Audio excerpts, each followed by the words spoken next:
Hello বন্ধুরা, আজকে আমি দেখাবো সিরিজ বোর্ড ছাড়াই সিরিজ কানেকশন কীভাবে করবেন। যে কেউ করতে পারবে সিরিজ কানেকশন। সিরিজ কানেকশন এমন একটি সিরিজ বোর্ড এমন একটি জিনিস যে কোনো ইলেকট্রনিক বা ইলেকট্রিক প্রোডাক্টকে চেক করতে গেলে সিরিজ লাগবেই। সিরিজ ছাড়া আমরা কোনো ইলেকট্রনিক বা ইলেকট্রিক কম্পোনেন্ট, কোনো ইলেকট্রনিক জিনিস আমরা চেক করতে পারবো না। কীভাবে করতে হয়, এই যে এটা সিরিজ বোর্ড, দেখুন দুটোই জ্বলছে, তার মানে ঠিক আছে। এখানে 100 ওয়াট কিংবা 200 ওয়াটের বাল্বের দরকার হয়, কিন্তু এই মুহূর্তে আমি জাস্ট এটাকে পরীক্ষা করে দেখানোর জন্য জিরো বাল্বকেই নিয়ে আমি পরীক্ষা করে আপনাদেরকে দেখিয়ে দিচ্ছি।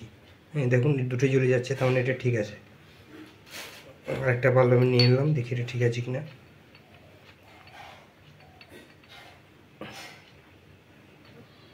এটা ঠিক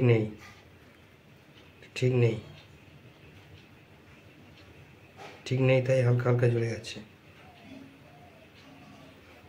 আর এই জিরো বাল্ব দিয়ে সিরিজ টেস্ট হয় না।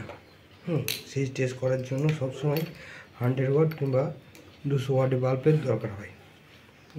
কিন্তু আমি আপনাদেরকে জাস্ট দেখাবো যে সিরিজ বোর্ড ছাড়াও কিভাবে বাড়িতেই বা যে কোনো জায়গায় শুধু একটা হোল্ডার, একটা তার থাকলেই আপনার সিরিজ করে নিতে পারবেন যে কোনো জায়গায়। তাই আমি হোল্ডার একটা নিয়ে নিয়েছি। আমি হোল্ডারের দু মাথায় আমি কানেকশন দিয়ে দেবো। হোল্ডারের দু মাথায় কানেকশন আমি দিয়ে দিয়েছি। যে আমার কর্ডটা ছিল সেই কর্ডটার মাধ্যমেই হোল্ডারের দু মাথায় দুটো কানেকশন দিয়ে দিলাম।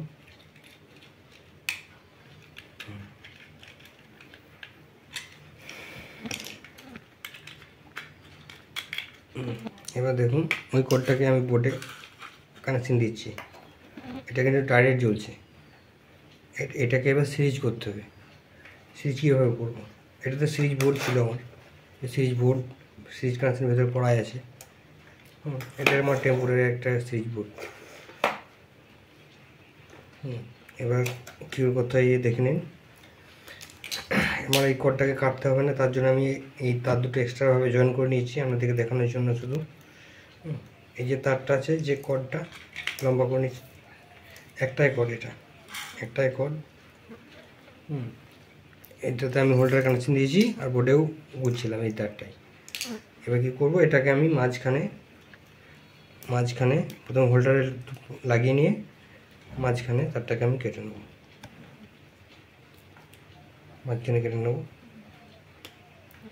কেটে নিয়ে তারটাকে বার করে নেবো। এবার এটাকে যে কোনো একটা প্লাগে লাইন দিলেই বাল্বটা সিরিজ বাল্ব হয়ে গেল, এটা।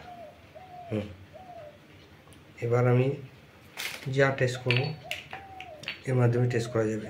সিরিজ এই জন্যই দরকার, কোনো জিনিস যখন আমরা টেস্ট করব ইলেকট্রনিক বা ইলেকট্রিক, সেটা যদি শর্ট থাকে, সেটাকে যদি ডাইরেক্ট দেওয়া হয়, তাহলে কিন্তু সেটাকে মানে একটা ভয় থাকে বাস্ট হয়ে যাওয়ার। ওই জন্যই সিরিজ দিয়ে আমরা টেস্ট করে থাকি। আর বলি, এটা জিরো বাল্ব দিয়ে আমি আপনাদের টেস্ট করে দিচ্ছি, ঠিক আছে, কিন্তু জিরো বাল্ব দিয়ে কিন্তু সিরিজ টেস্ট হয় না। সিরিজ টেস্ট করার জন্য 100 ওয়াট কি 200 ওয়াটের বাল্ব দরকার হয়। ঠিক আছে, ধন্যবাদ। আজকের মতো এইটুকুই।